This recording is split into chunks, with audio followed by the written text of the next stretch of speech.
for the best part of a decade, we've had a failure to supply housing, and we've had a belief that the market is the way to provide that.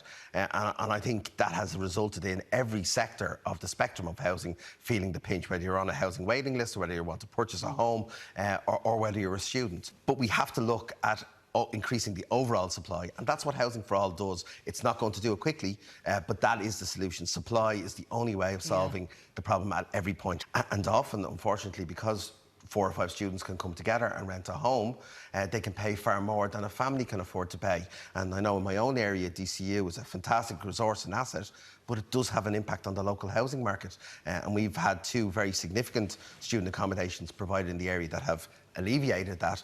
But the point is, everybody's battling for a limited resource. Like you're saying, it's a market-wide thing, and this is what we have to address in the Housing for All plan. But specifically for students.